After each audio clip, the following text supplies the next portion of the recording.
السلام علیکم۔ پروگرام آئینہ کے ساتھ طاہر احمد بھٹی آپ کی خدمت میں حاضر ہے۔ اچھی تعمیری مثبت تنقید، ان پٹ وہ ہمیشہ ویلکم ہے، اور اسی میں دو چیزیں ہیں، وہ میں ایک پروگرام میں ایک کو ٹیک اپ کروں گا، دوسرے میں دوسرے کو۔ اور پہلے میں بلا تمہید پروفیسر سکندر عباسی صاحب نے، جن کے اوپر پہلے بات کی تھی ہم نے پروگرام میں، تو انہوں نے پھر میسج کیا ہے، اور زیادہ اچھی بات ہے کہ اپنا کھول کے، جیسے وہ ٹھیک ہے وہاں کی مجبوریاں بھی ہیں، وہاں پہ مسائل بھی ہیں، لوگ اپنے نک نیمز اور وہ اپنے سوڈو نائمز کے تحت وہ کام چلاتے رہتے ہیں، لیکن اس طرح کے لوگ اللہ کرے زیادہ ہوں، اور وہ ماحول بھی ہو جس میں اس طرح کلیئر کٹ اپروچ کے ساتھ زندہ رہا جا سکے، بات کی جا سکے، سوال اٹھایا جا سکے، جواب دیا جا سکے، جواب الجواب تک بات جاتی رہے، کوئی مسئلہ نہیں ہے۔ ان کا میں پہلے میسج پڑھ دیتا ہوں، میسج کیا کمنٹ ہے، لیکن کمنٹ کی سول ریزن یہ ہے کہ شاید ان کے پاس نمبر ظاہر نہیں ہے، تو انہوں نے پھر اسی طرح ہی رابطہ کرنا تھا۔ فرماتے ہیں، سلام میرے محترم بھٹی صاحب۔ پہلی بات یہیں سے میں لوں گا کہ دیکھیں، ان کو سلام بھیجنے، سلام کہنے، اور وہ جو کلچرل بھی اور ریلیجس بھی آپس میں ایک گریٹنگز کا طریقہ کار ہے، وہ اگر سلامتی ہے، پیس کے لیے کسی بندے کو ایکنالج کرنا، یا اس کو میسج کرنا، یا اس کو وش کرنا، تو اب پتہ ہے آپ کو کہ یہ اب جرم بن چکا ہے۔ میں جانتا ہوں کئی لوگوں کو، ان کو سلام کریں تو وہ جواب میں کوئی اور جواب ڈھونڈ رہے ہوتے ہیں، آداب کہہ کے گزارا چلاتے ہیں۔ تو خیر، اچھی بات، سلام ہم جناب، وعلیکم السلام پہلے تو سلام میرے محترم بھٹی صاحب، میں ہوں وہی مومن مبتلا، تمہیں یاد ہو کہ نہ یاد ہو۔ ابھی جناب چند پروگرام چند دن پہلے کی تو بات ہے، کیسے بھولنی تھی۔ ویسے بھی کسی کا اچھا سلوک اور بیٹر آؤٹ پٹ جو ہے، ان پٹ جو ہے، وہ بھولنا چاہیے بھی نہیں۔ میں وہی ہوں مومن مبتلا، تمہیں یاد ہو کہ نہ یاد ہو، پروفیسر سکندر عباسی، لاڑکانہ شہر سے۔ میں سنجیدہ موضوعات پر تفریحاً بات کرنے کا قائل نہیں۔ گڈ، بہت اچھی بات ہے، سنجیدگی کے ساتھ ایسے ہی کرنا چاہیے، کہ مسٹر ایڈیسن کی طرح، اب یہ ان کی آپس کی ہے، میرے لیے کوئی مسئلہ نہیں، کی طرح اپنے موقف سے رجت کہکری کر کے ہٹ جاؤں۔ چلیں، یہ بھی اب آپ دونوں کی ہے۔ انہوں نے اپنے موقف کو چھوڑنا مناسب سمجھا، چھوڑ دیا۔ آپ ڈٹنا مناسب سمجھتے ہیں، آپ ڈٹے رہیے۔ میرے لیے تو دونوں میرے لسنر ہیں، اور شکریہ۔ اور پھر یہ بھی کہ میں کسی بے جا مذہبیت، ریلیجوسٹی میں پڑھ کر مذہبی بحث میں الجھنا بھی نہیں چاہتا۔ چلیں، یہاں تک بھی ٹھیک ہے۔ آگے فرماتے ہیں، بقول کسے مذہبی بحث میں نے کی ہی نہیں، فالتو عقل مجھ میں تھی ہی نہیں۔ یہ شعر انہوں نے تفریحاً یا ان پہ طنزاً یا واٹ ایور وہ کہا۔ میں یہاں پہ تھوڑا سا رکوں گا۔ گزارش یہ ہے پروفیسر صاحب کہ آپ نے جب یہ فرمایا نا کہ مذہبی بحث میں نے کی ہی نہیں، فالتو عقل مجھ میں تھی ہی نہیں، اس کا مطلب صاف واضح ہے کہ آپ مذہبی ایشوز پر، مذہبی ٹاپکس پر بات کرنے کو فضولیات میں سے ایک سمجھتے ہیں، اور اس کے لیے آپ عقل کے استعمال کو عقل کا زیاں سمجھتے ہیں۔ آپ کا پوائنٹ آف ویو کلیئر ہے، اس میں کوئی نہیں ہے، ہمیں بحث بھی نہیں ہے، اور آپ کو رائٹ بھی ہے، لیکن نمبر ون، ہم ایسا نہیں سمجھتے۔ پھر ہم کیا سمجھتے ہیں؟ ہمارے ہاں کیا مسئلہ ہے کہ کیوں مذہب پر، مذہبی ماخذ پر، اور ایون مذہب سے مترشح ہونے والی برکات پر گفتگو کرتے رہنے کو نہ صرف ہم ضروری سمجھتے ہیں بلکہ سعادت سمجھتے ہیں۔ آپ جس طبقے کو ریپرزینٹ کرتے ہیں، بلکہ اب آپ ریپرزینٹ نہیں کرتے، آپ اس طبقے کو لات مار چکے ہیں، آپ نے اس کو چھوڑ دیا ہے۔ اس لیے چھوڑا ہے کہ اگر آپ اس کو پکڑ کے رکھتے تو جو اس زمانے کی تہذیب، انسانی نفاست، انسانی شرافت، اس کو چھوڑنا پڑنا تھا آپ کو۔ اس وقت خاص طور پر مسلمانوں کو جو ریلیجن انجیکٹ کیا جا رہا ہے، جس کے بارے میں کل خواجہ آصف نے بات کری دی کہ اب، اور پھر یہ بھی کہ وہ پاکستان کے بطور خاص مسلمانوں کو، ملائیشیا والے مسلمانوں کو ان مانوں میں وہ مسئلہ نہیں پیش آیا۔ انہوں نے اپنے انسانی ترقی کے جو انڈیکیٹرز ہیں وہ آن رکھے، کھلے رکھے وہ رستے، اور وہیں ہم اپنا اسٹیٹ کا جو ایک ریلیجن ہے وہ ایک اسلامک ملک کے طور پر شمار بھی ہوتے ہیں اور ہیں۔ لیکن پاکستان میں تو چونکہ وہ جو نبراسکا یونیورسٹی سے جس طرح کا مائنڈ سیٹ تیار کرنے کے لیے، جس طرح کی نرسریاں بنانے کے لیے پروجیکٹ دیا گیا تھا، جس کے لیے پیسے لے لیے تھے، وصول کر لیے تھے اس وقت کے ارباب حل و عقد نے۔ بائی دی وے، یہ 80 کی دہائی میں نبراسکا یونیورسٹی کا بقول ڈیفنس منسٹر سلیبس ملتا ہے آپ کو پورے پاکستان کے لیے، اور 80 ہی کی دہائی میں 84 میں ہی ضیاء الحق صاحب جو ہے وہ آرڈیننس امپوز کرتے ہیں جماعت احمدیہ کے اوپر کہ ان کو پریکٹیکلی پکڑ کے کافر قرار بنا کے دکھانا۔ قرار تو پہلے دے چکے تھے بھٹو کے دور میں، لیکن قرار دینے سے کام نہیں چلا۔ انہوں نے کہا نہیں، انہوں ثابت کرو، بخاؤ، چل دے پھر دے نظر آنے چاہیے دینے کافر۔ مگر چونکہ آپ، مطلب اگر آپ اب پروفیسر ہیں اور سے you are at mid 50s اور لیٹ 40s، تو تب بھی آپ اسی 40 سال کے پروردہ ہیں، جس میں پاکستان میں جو کیا گیا ہے اسلام کا حال، اس کے نتیجے میں اس اسلام کو چھوڑنا ہی بنتا تھا، رکھ سکتے نہیں تھے۔ ہمیں جو اسلام دیا گیا ہے، جس اسلام کے ہم پیروکار ہیں، جس احمدیت کے اندر، مطلب جس مرزا غلام احمد قادیانی کی بیعت کرنے کے نتیجے میں ہم احمدی کہلاتے ہیں، ان کی تعلیمات کو سبکن پڑھ جائیں، ان کو اعتراض کرنے کے نقطہ نظر سے پڑھ جائیں، وہ انسانی شرف اور اس سے آپ کو عاری کرنے کے لیے تیار نہیں کرتا، بلکہ اس میں آگے بڑھانے کے لیے تیار کرتا ہے۔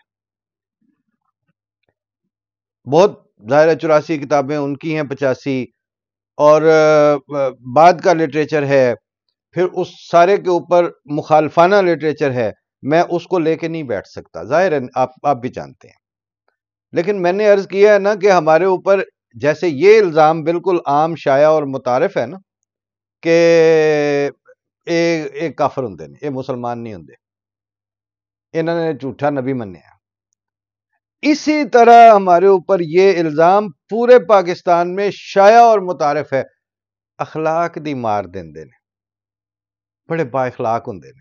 پھر اس کی آگے فردر تشریح کرتے ہیں، چونکہ اقلیت ہے نا تو اقلیتوں کو اخلاق اور تہذیب اور جیسے بیسٹ انٹریکٹیو پریکٹسز کا مظاہرہ کرنا پڑتا ہے، لیکن با اخلاق کہتے ہیں،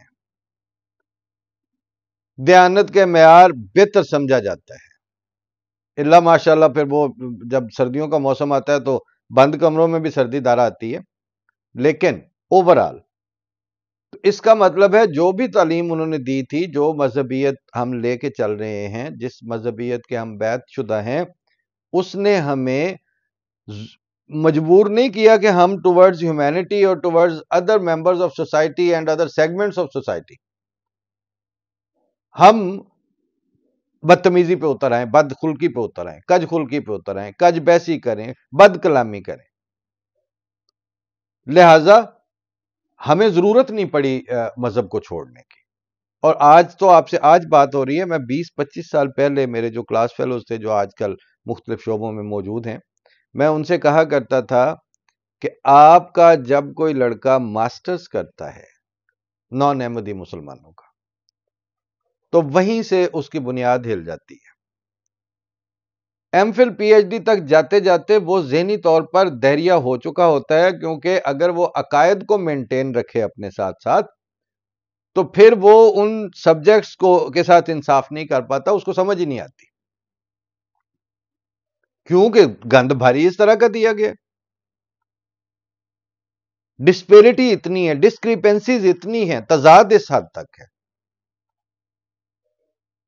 لیکن ہمارے ہاں کوئی بچہ یا بچی وہ پڑھتے جائیں، ماسٹرز کریں یا نہ کریں وہ تو بعد کی بات ہے، وہ پی ایچ ڈی کر جائیں، اس کے بعد ریناؤنڈ سائنٹسٹس ہو جائیں، ریناؤنڈ پولیٹیشین ہو جائیں، ریناؤنڈ ڈپلومیٹس ہو جائیں، ان کو اپنے مذہب کو ڈچ اوے کرنے کی ضرورت اس لیے نہیں پڑتی کہ وہ ہائیسٹ لیول پر کراس میچ کر جاتا ہے آپس میں. اور اس کی ریسنٹ ایگزامپل یہ جو ایک دو دہائیاں پہلے جو کتاب شائع ہوئی جماعت احمدیہ کی طرف سے، revelation, rationality, knowledge and truth, Mirza Tahir Ahmad صاحب چوتھے امام جماعت احمدیہ کی طرف سے، اس کتاب نے جو اس وقت سرونگ پروفیسرز ہیں، میرے دوست ہیں پروفیسر عارف تاج، ان کو میں نے وہاں G11 میں یہ کتاب پیش کی اور میں نے کہا کہ اس کو آپ لے جائیں، آپ لبرل بھی ہیں، آپ پروفیسر بھی ہیں پولیٹیکل سائنس کے، اور آپ آؤٹ سپوکن بھی ہیں، جہاں آپ سمجھیں کہ اپنی گفتگو کرتے ہوئے ہمارے خلیفہ نے ایکیڈیمکلی ڈنڈی ماری ہے، ایکیڈیمکلی ٹویسٹ کر کے بات کو اس سبجیکٹ کے مانے جانے اصولوں کی خلاف ورزی کر کے اپنا موقف اس میں ڈالنے کی کوشش کی ہے، وہاں بالکل لحاظ نہ کریں، نشان لگا کے مجھے واپس کریں. وہ نہیں نشان لگا سکے، بلکہ کینیڈا سے ایک ایجوکیشنسٹ جو ہیں وہ سن 1999 میں ترک وطن کر کے وہ پاکستان جا کے ایک سکولنگ سسٹم لانچ کرنا چاہ رہے تھے. مجھے انہوں نے ہائر کیا فار انیشیل پائلٹ اسٹڈیز کے، اس کے لیے فیزیبلٹی اسٹڈی کے لیے. F10 میں دفتر تھا، دفتر میں ان کو دوسرے چوتھے دن ملنے جاتا تھا، پیچھے ان کے بک ریک میں نمایاں کر کے یہ کتاب انہوں نے رکھی ہوئی تھی، کینیڈا سے خریدی ہوئی تھی انگریزی میں. ایک دن مجھے کہتے ہیں کچھ ایسا کام کر کے دینا جیسا اس کتاب میں ہوا ہے. میں نے کہا ہاں، آپ اس کو یہ کمپلیمنٹ ہی سمجھیں ہم اس کتاب کے لیے، لیکن اب آپ کی صفوں سے یہ کام ہونا ممکن نہیں ہے. یہ اہل فن کی بات تھی اور اہل فن میں تھی،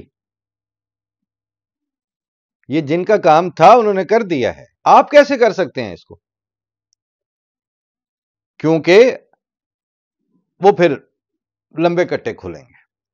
چنانچہ میں یہاں پہ اس لیے عرض کرنا چاہتا ہوں کہ ہم مذہبی بحث کو فضول بحث نہیں سمجھتے، ایک بات. دوسری، ہم مذہبی عقائد کو نان سینسیکل ایسپائریشنز اور naan سینسیکل dogma type of understanding کر کے اپنے سینے سے لگا کے بس گل پہ ٹول نہیں بجا رہے ہیں. ہم یہ سمجھتے ہیں کہ اس کے بغیر گزارا ہی نہیں ہے ہمارا. ہم نے مرزا صاحب کو اس لیے قبول کیا ہوا ہے کہ مرزا صاحب اور جماعت احمدیہ کے علاوہ کوئی اس وقت ایسا نہیں مذہبی نظام کہ آپ اس کو قبول کر لیں اس کو چھوڑ کر. ایک بھی نہیں ہے، صرف دہریہ ہوا جا سکتا ہے اب. اور دہریہ ہونے کے لیے بھی خدا تعالیٰ کا انکار کرنا پڑے گا. تو جس نے ایک دفعہ مسیح موعود کو مان لیا، جس نے ایک دفعہ مرزا صاحب کو قبول کر لیا، اس نے مرزا صاحب سے کوئی چول نہیں لیے تھے، یا مطلب کہ ان کے پیسے لے کے قبول نہیں کیا تھا. مرزا صاحب کو ماننے کے لیے اس کو سوشل بائیکاٹ بھی فیس کرنے پڑے. مطلب میں اپنے آباء و اجداد کی بات کر رہا ہوں، یا جو بھی آج بھی جو ہوتا ہے، وہ یہ سمجھتا ہے کہ میرے ہاتھوں میرا خدا جاندہ پہ ہے، اور یا کہیں نہیں ہوتا تو خدا ملتا ہے. یہ آپ کے پرانے اسکالرز تک یہ کہا کرتے تھے. عبد الماجد دریابادی دہریہ تھے. احمدیہ تفاسیر اور احمدیہ علم الکلام کی وجہ سے وہ ہستی باری تعالیٰ کی طرف واپس آئے. اور چوہی صاحب نے ایک شعر میں ان کا ذکر بھی کیا ہوا ہے کہ ان کا وہ کالم لکھا کرتے تھے، اس کالم کا نام تھا سچی باتیں. تو اس میں چوہی صاحب ایک غزل میں لکھتے لکھتے اسی قافیے میں انہوں نے ان کو استعمال کیا، ان کے نام کو بھی اور ان کے کالم کو بھی. کہ سچی باتوں سے ناحق بدنام ہوا، عشق بھی عبد الماجد دریا بادی ہے۔ تو ہم تو یہ علم الکلام آپ کے دائرے پکڑ پکڑ کے واپس لایا ہے خدا کو ماننے کی طرف۔ اس لیے یہ چیز ہمارے ہاں فضول ایکٹیویٹی نہیں ہے۔ تبھی میں نے اتنا کھول کے آپ کے اس کے اوپر بات بھی کی ہے آپ کے اس پوائنٹ آف ویو سے۔ اگلی بات یہ کہ مذہبی بحث، ہاں فالتو عقل مجھ میں تھی نہیں۔ فرماتے ہیں میں نے اپنی سابقہ تحریر میں لکھا تھا کہ تکفیر بازی کی جو موجودہ متشددانہ صورتحال بنی ہوئی نظر آتی ہے، اس میں آپ کے مدعی نبوت حضرت صاحب کا بھی حصہ ڈالا ہوا ہے۔ ٹھیک، یہ تو آپ نے فرمایا نا۔ اب میں آپ کو اس کے لیے میں آپ سے حوالہ نہیں مانگتا، میں آپ سے یہ گزارش کرنا چاہتا ہوں کہ اس سے قبل صرف قرآن شریف کا ترجمہ کرنے کے اوپر شاہ ولی اللہ اور ان کے بیٹوں کو کافر قرار دیا جا چکا ہوا ہے، اردو میں یعنی فارسی میں ترجمہ کرنے پر۔ اور اس سے پہلے یعنی قاسم نانوتوی مرزا صاحب سے الگ سے پہلے سے دیوبند کے بزرگوں میں شمار ہو رہے ہیں۔ اگر دیوبندی وہی کچھ تھے جو باقی بریلوی تھے تو انہیں دیوبندی اور شناخت بنانے کی ضرورت کیوں پیش آئی؟ اگر شیعہ جو تھے وہ باقی سنیوں کو، حنفیوں کو کافر نہیں سمجھتے تھے، مسلمان ہی سمجھتے تھے، تو فقہ جعفریہ کی الگ سے کیا ضرورت پیش آئی؟ اور وائس ورثہ اگر وہ سمجھتے تھے تو ان کو مالکی اور شافعی اور وہ بننے کی کیا ضرورت پیش آئی؟ علی جا مرزا صاحب کی بعثت سے پہلے دودھ پھٹ چکا تھا بری طرح، اور وہ 72-73 فرقوں میں تقسیم ہو چکے ہوئے تھے پہلے ہی، اور وہ تقسیم تکفیر پر مبنی تھی۔ مرزا صاحب کے آنے پر مولوی نذیر حسین دہلوی محدث صاحب نے ایک فتویٰ تیار کر کے مرزا صاحب کے لیے پورا ہندوستان بر صغیر پاک و ہند گھومے، پھر وہ لے کے مکے مدینے پہنچے اور ساری جگہوں سے اس پہ سٹیمپیں لگوا کے مرزا غلام احمد قادیانی کی تکفیر کے لیے ڈاکومنٹ تیار کروایا، پھر اس کو بانٹا اور پھر کہا کہ ایک کافر ہے۔ آپ کے سامنے وہ ہسٹری نہیں ہے، کیونکہ تسا احمدیاں نو میٹھے چول سمجھیا، جتھے مرضی پاڑ کے دو پھکے مار لے، انہاں دی کیڑی گل ہے۔ لیکن بنیادی طور پر یہ گند کیے ہوئے ہیں ان ساروں کے جو آپ کے آباء و اجداد تھے،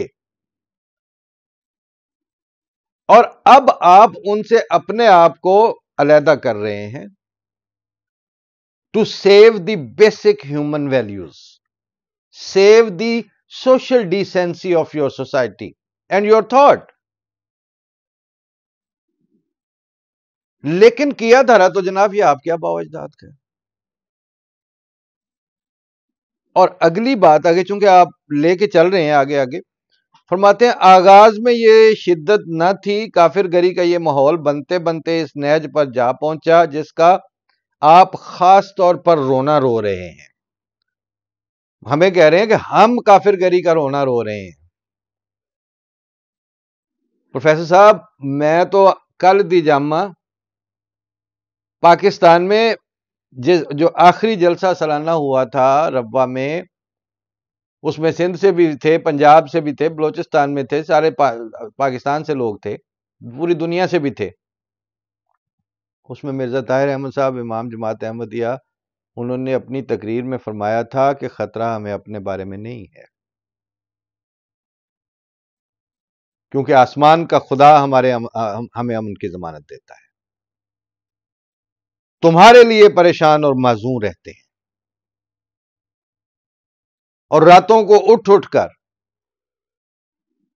مطلب وہ اپنا انہوں نے بتا رہے ہیں کہ میں تو راتوں کو جاگ کے کئی دفعہ ملکوں کے ذہنوں کے حال لاتا ہوں، لبنان کے اور فلاں کے اور فلاں کے، ایران، عراق، مسلمان ملک سے لڑ رہے ہیں، مفہوم بتا رہا ہوں اب میں. تو میں کہتا ہوں کہ یا میرے مولا ان کو بخش دے، یہ ہم سے نفرتیں کرتے ہیں تو کرتے رہیں، ہماری محبت پر ان کی نفرت کی آنچ نہیں آئے گی. بات یہ ہے کہ ہم گند آپ کے کیے ہوئے آباء و اجداد کے ہیں، صفائی ہمیں کرنی پڑ رہی ہے. اور اب آپ کو تو یہ بڑی سہولت ہے نا کہ آپ تھوڑا سا ایک شعر لکھیں گے کہ فالتو عقل مجھ میں تھی ہی نہیں. پروفیسر صاحب ساڈے کول جنی ہے اور ساری خدا تعالیٰ دی کاز نو سرو ہون واسطے ہی ہے. ہم صرف اس عقل کو کام میں استعمال لگی ہوئی سمجھتے ہیں جو اللہ تعالیٰ کے راستے میں استعمال ہو جائے، باقی ساری فضول ہی گئی. وہ آج صلی اللہ علیہ وسلم کے زمانے کا واقعہ آتا ہے کہ ایک صحابی کی کچھ بکریاں تھیں، اس نے اس میں سے کچھ 4-5 صدقہ کی، باقی سارے اگلے دن چور لے گئے.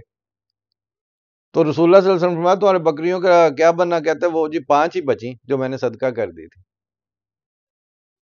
وہ خدا کی راہ میں دیے وہ کوئی بس سمجھتے ہیں کہ یہی میری بچت ہے. ہمارا آپ کا الٹ ہے، آپ مذہب سے عقل بچا کے دنیا میں جھونکنے کے لیے بےتاب ہیں اور اس کو سعادت مندی سمجھتے ہیں. ہم دنیا سے بچا کے خدا تعالیٰ کی راہ میں استعمال ہونے کو سعادت مندی سمجھتے ہیں.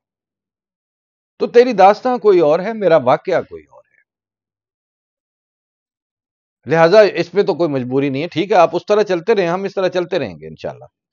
اس کے بعد فرماتے ہیں کہ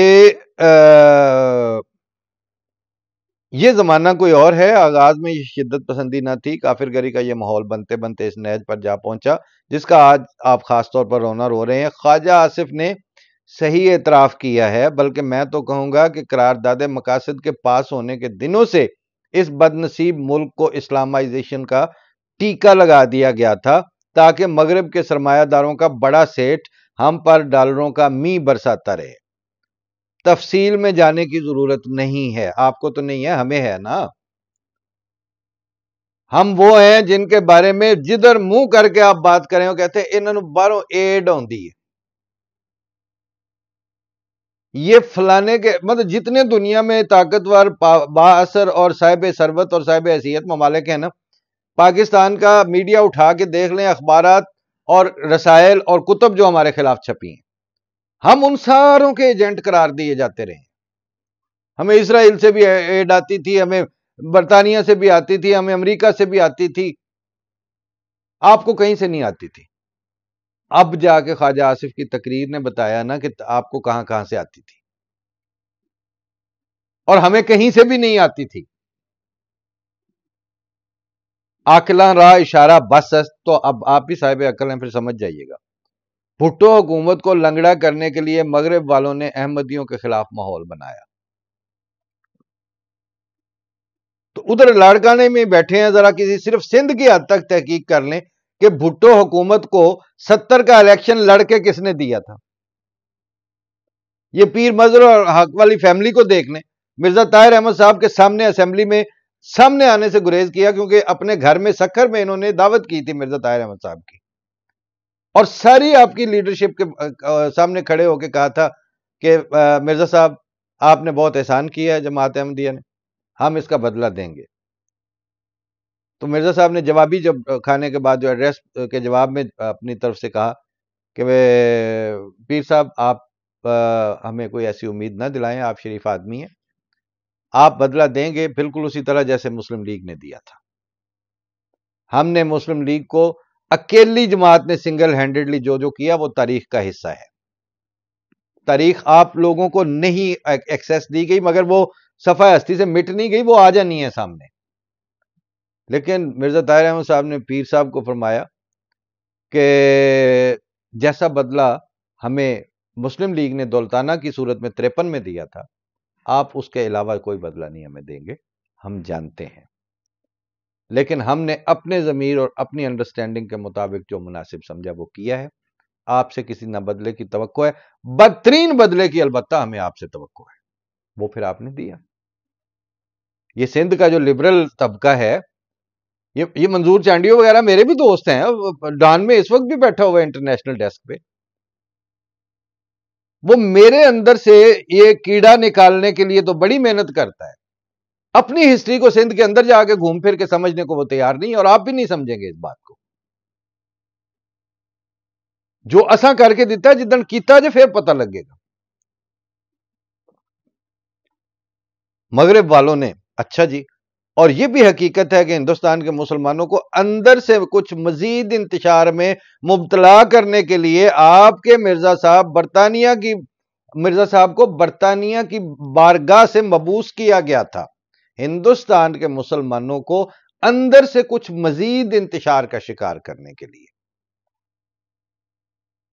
پروفیسر صاحب ہندوستان دے مسلمانوں نو اندروں انتشار دی جڑی اساں دینی سی گولی وہ تے بعد جے چھڈو. قائد اعظم کے ساتھ ساری ہی آپ کے مسلمان ان کے خلاف کھڑے ہو گئے تھے. مذہبی تنظیمیں ایک جماعت تھی جو ان کے ساتھ کھڑی تھی، اور ساری مذہبی مسلمانوں کی بات کریں گے پھر مذہبی جماعتوں کی بات کرنی پڑے گی نا. یہ تو کہتے تھے عطا اللہ شاہ بخاری تو کہتا تھا پاکستان کی پے نہیں بننے دیں گے، اور اس کو کانگریس کا حرامی بچہ قرار دیتے تھے.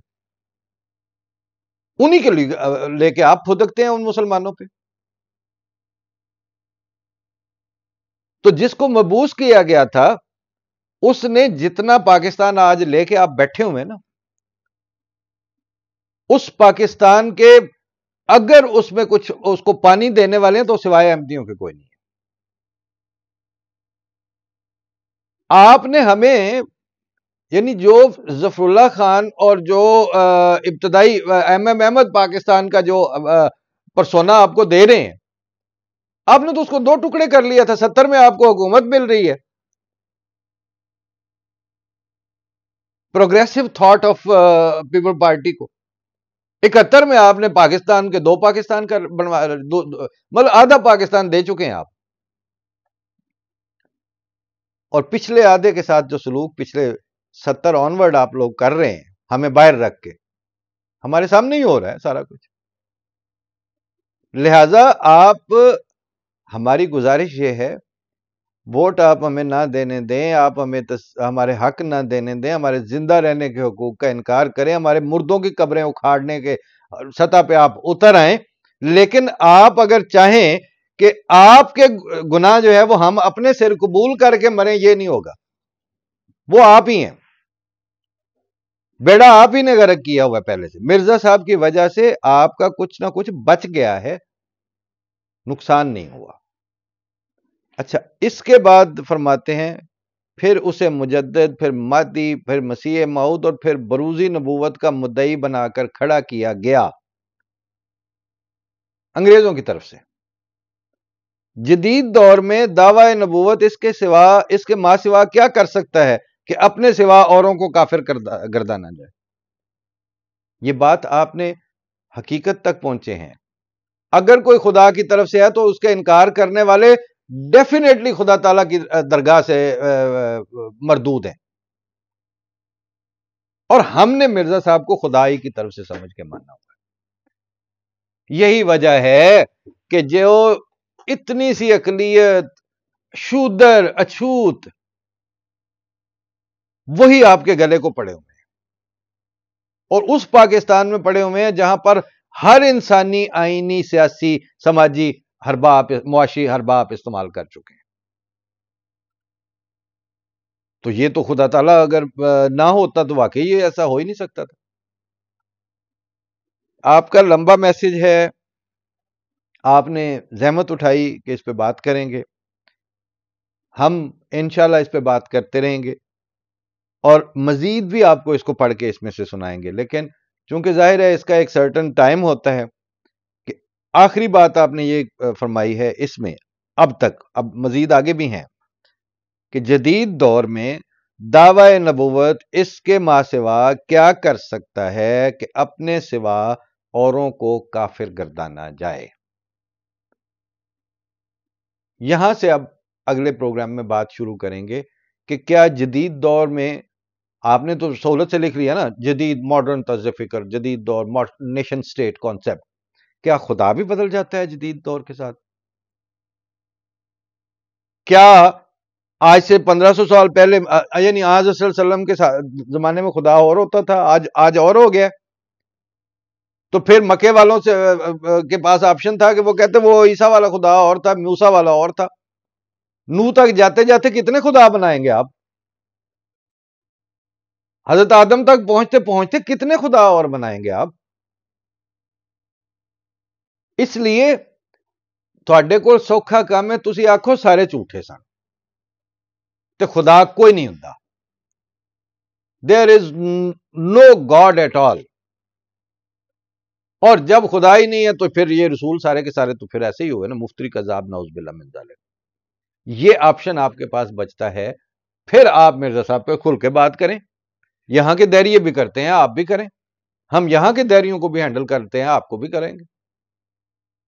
وہ جو آپ کہتے ہیں نا کہ جی ہم مسلمانوں میں گھس کے ان کا نامن کلیچر استعمال کر کے تو ہم دا لگا رہے ہیں، ہم فراڈ کر رہے ہیں، نبوت پہ ڈاکہ ڈالے ہوئے ہیں۔ آپ نے پوری ریلیجس ہسٹری پہ آپ خدا تعالیٰ کے ماننے والوں کی، ایمان والوں کی حیثیت کے اوپر اپنے آپ کو مکس کر کے بات کرتے ہیں، تو ہم تو آپ کو کچھ نہیں کہتے۔ لہذا یہ ایکیڈیمک علمی مسائل ہیں، یہ کنفیوژنز آپ کی صفوں میں موجود ہیں، ہمیں پتہ ہے اس کا، اور ہمارا رول یہی ہے۔ وسیع شاہ جس زمانے میں ابھی بن رہا تھا نا، ابھی شاعر اور رائٹر اور شخصیت، پہلا ڈرامہ لکھا تو اس کے بعد بیٹھ کے ہمارے ادھر قائد اعظم یونیورسٹی کے ہاسٹل میں، اس میں نے ان کو شاعر بھی تھا تو میں نے مرزا طاہر احمد صاحب کی پوئٹری میں سے دو چار لائنیں سنائی کہ روتے روتے سینے پر سر رکھ کر سو گئی ان کی یاد، کون پیا تھا کون پریمی بھید نہ پایا ساری رات، خوب سجی یادوں کی محفل مہمانوں نے تاپے ہاتھ، ہم نے اپنا کوئلہ کوئلہ دل دہکایا ساری رات۔ بڑی داد دے کہتا ہے بھٹی صاحب یہ آپ کے جو خلفاء کی اس طرح کی جو تھاٹس اور کتابیں اور باتیں ہیں، آپ پرائیویٹلی ہمیں سمجھائیں گے، ہماری نسلوں کو کیا ہے ان سے، وہ کیسے ان کو سمجھیں گے؟ تو جملے بازی کا جواب جملہ ہی ہوتا ہے۔ میں کہ تہاڈیاں نسلاں نے تہاڈیاں ہی رہ کے مرنا ہے تے ساڈے جمن دا کی فائدہ؟ ہماری پیدائش کا مقصد ہی یہ ہے کہ آپ صرف انسانی بچے پیدا کر کے مر جائیں گے، سنبھالنا ہم نے ہے ان کو۔ اگر ہمارے اگلے زمانوں پر مرزا صاحب نے اس طرح اثر انداز نہیں ہونا ہے تو پھر میں نے اس مسیح موعود کو نہیں ماننا ہوا۔ لہٰذا آپ یہ کہہ سکتے ہیں، آپ اپنے آپ کو ڈیٹیچ کر سکتے ہیں ریلیجن سے، ہم نہیں کر سکتے۔ اور ہم مرزا صاحب سے کیا ڈیٹیچ کریں، پھر پیچھے حضرت صلی اللہ علیہ وسلم سے بھی کریں، پھر ہستی باری تعالیٰ کے کانسیپٹ سے کا بھی انکار کریں۔ یہ آسان سا آپ نے کام پکڑا ہوا ہے کہ جی 74 تو بعد والے احمدی تے احمدیاں دی آرڈیننس، تو یہ کیا ہے؟ یہ نان سینس ہے۔ سرا پکڑنا شروع سے آئیں، نہیں تو پھر ساری کی بات چھوڑیں۔ آپ یہ ہے کہ آپ ہمیں اس طرح سمجھتے رہیں لیکن فزیکل نہ ہو، جیسے ہم آپ کو غلطی پہ سمجھتے ہیں مگر آپ کے ساتھ فزیکل نہیں ہوتے، آپ کے جو عام انسانی شرف اور تہذیبی حقوق ہیں ان کا انکار نہیں کرتے۔ تو یہاں تک اس کو کلوز کرتے ہیں، پھر اگلی بات اگلے پروگرام میں پھر کریں گے انشاءاللہ۔ اللہ حافظ۔